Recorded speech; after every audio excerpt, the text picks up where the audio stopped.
co-powered by Techno।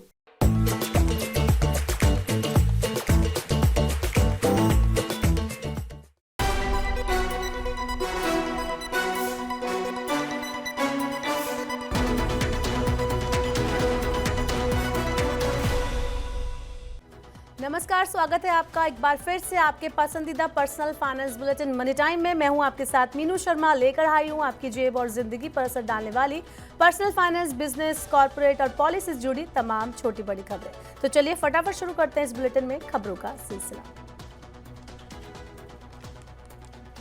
जल्द ही प्याज की खुदरा कीमतों में कमी आ सकती है। जी हां, प्याज की कीमतों को काबू में रखने के लिए सरकार ने अपने बफर स्टॉक से प्याज की बिक्री बढ़ाने का फैसला किया है। हाल ही में निर्यात शुल्क हटाए जाने के बाद प्याज की खुदरा कीमतों में उछाल आया है। सरकार ने दिल्ली और अन्य प्रमुख शहरों में थोक बाजारों में अपने बफर स्टॉक से प्याज निकालना शुरू कर दिया है। सरकार की योजना पूरे देश में सब्सिडी वाले प्याज की खुदरा बिक्री करने की है। सरकार पूरे देश में 35 रुपए प्रति किलोग्राम की रियायती दर पर प्याज की खुदरा बिक्री करेगी, जबकि बाजार में प्याज की खुदरा कीमत 60 रुपए प्रति किलो तक है।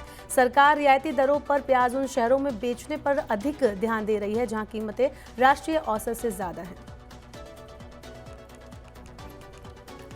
निराशाजनक ग्लोबल आउटलुक के बीच भारत एक उम्मीद भरा निवेश गंतव्य बना हुआ है। डेलॉयट का कहना है कि विपरीत परिस्थितियों के बावजूद चालू वित्त वर्ष में भारत की जीडीपी ग्रोथ 7% रह सकती है। डेलॉयट का मानना है कि भारत में महंगाई काफी हद तक नियंत्रण में है, ग्रामीण मांग में तेजी से सुधार आ रहा है और वाहनों की बिक्री फिर से जोर पकड़ रही है। ऐसे में चालू वित्त वर्ष में जीडीपी की वृद्धि दर 7 से 7.1% के दायरे में रहेगी। इसके अलावा डेलॉयट का अनुमान है कि अगले वित्त वर्ष में जीडीपी वृद्धि दर 6.7% रहने की संभावना है। पिछले वित्त वर्ष 2023-24 में भारतीय अर्थव्यवस्था 8.2% की दर से बढ़ी थी।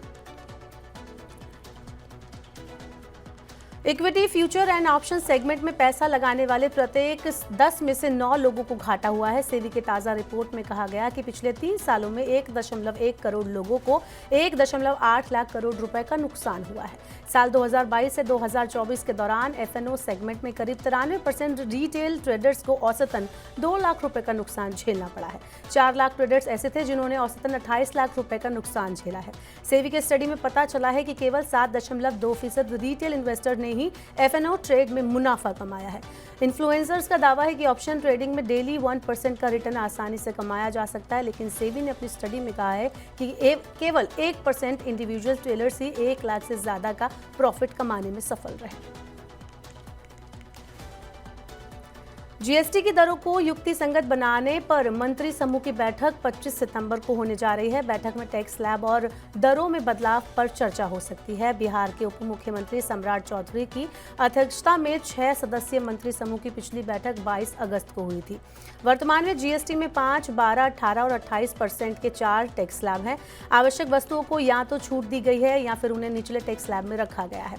वहीं विलासिता और हित कर जो वस्तुएं हैं उनको सबसे ज्यादा 28% स्लैब के ऊपर सेस भी उसमें लगाया गया है। जीएसटी के 12 और 18% टैक्स स्लैब को मिलाने की बात चल रही है, लेकिन अभी तक कोई प्रस्ताव नहीं आया है।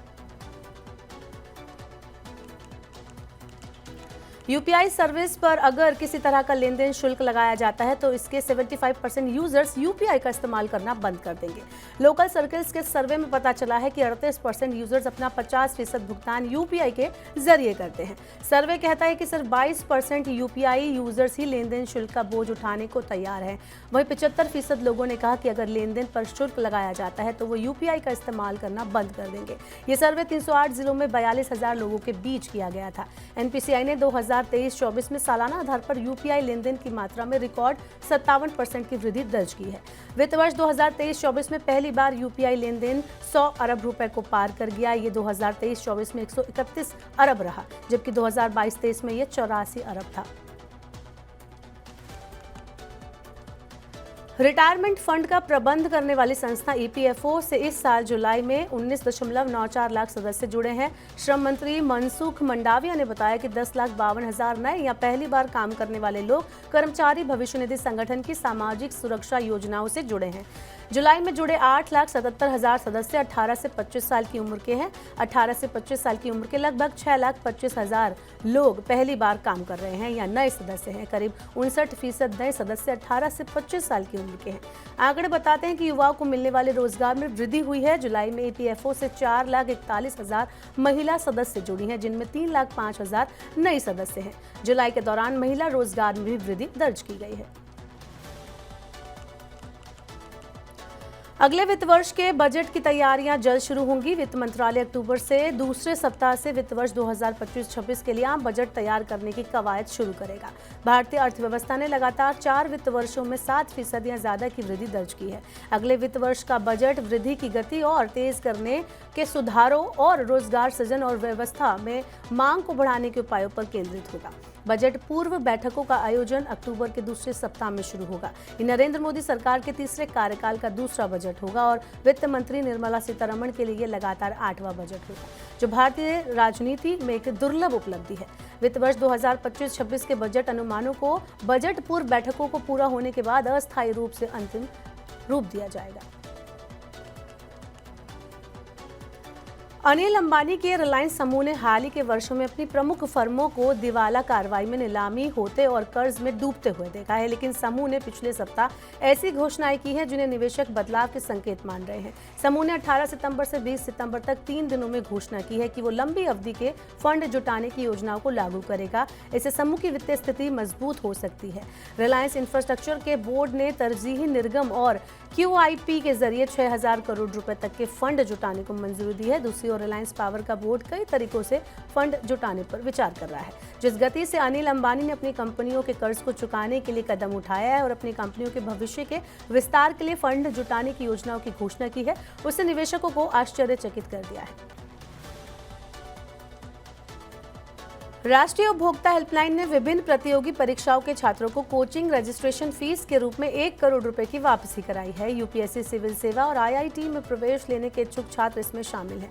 देश में विभिन्न प्रतियोगी परीक्षाओं के लिए कोचिंग सेंटर में प्रवेश लेने वाले छात्रों की शिकायत के बाद उपभोक्ता मामलों के मंत्रालय ने हस्तक्षेप से रिफंड की प्रक्रिया मुकदमे के बिना पूरी की।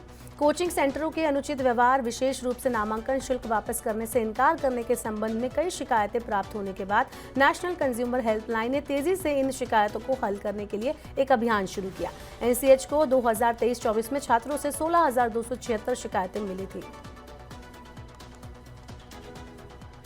भारत का बढ़ता संपन्न वर्ग महंगी और प्रीमियम शराब की बिक्री को बढ़ावा दे रहा है। स्कॉच विस्की और बढ़िया वाइन की बिक्री में डबल डिजिट की वृद्धि दर्ज की गई, जो अमेरिका और चीन की वृद्धि दर से ज्यादा है। भारत में लग्जरी स्कॉच विस्की बाजार 16% की सालाना दर से बढ़ रहा है। भारत में स्कॉच विस्की का निर्यात 2022 तक 66% की सालाना दर से बढ़ा है, जो अमेरिका, चीन और अन्य महत्वपूर्ण बाजारों से आगे है। 2023 में भारत को 16.7 करोड़ बोतल का निर्यात किया गया, जो 2019 से 27% ज्यादा है। दिवाली के बाद नवंबर में इस साल का सबसे बड़ा IPO आएगा। बिजली कंपनी NTPC की subsidiary NTPC green energy 10,000 crore रुपए जुटाने के लिए नवंबर के पहले सप्ताह में IPO ला सकती है। NTPC ग्रीन एनर्जी ने IPO के जरिए 10,000 करोड़ रुपए जुटाने के लिए सेबी के पास पिछले हफ्ते डॉक्यूमेंट्स जमा किए हैं। IPO इस साल नवंबर के पहले सप्ताह में आ सकता है। कंपनी ने भारत के साथ साथ विदेशों में रोड शो करने की योजना बनाई है।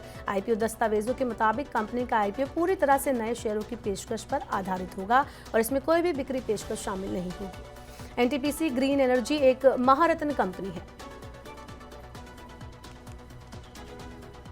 लीला पैलेस होटल्स एंड रिजॉर्ट के साथ ही साथ कासा ग्रांड प्रीमियम बिल्डर ने IPO के लिए दस्तावेज सेबी के पास जमा कर दिए हैं। लीला होटल्स IPO के जरिए 5,000 करोड़ रुपए जुटाएगी, वहीं कासा ग्रांड प्रीमियम ने 1100 करोड़ रुपए जुटाने की योजना बनाई है।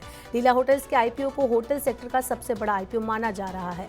नई कंपनियों के शेयर बाजार में आने से निवेशकों के लिए विकल्पों की संख्या बढ़ेगी और भारतीय शेयर बाजार में भी वैश्विक स्तर पर ज्यादा प्रतिस्पर्धी बनेंगे।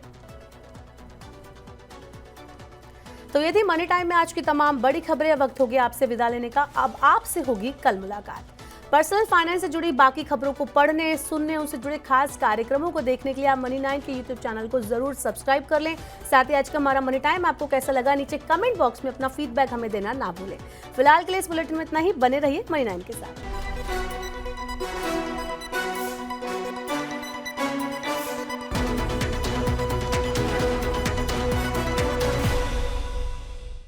Powered by techno.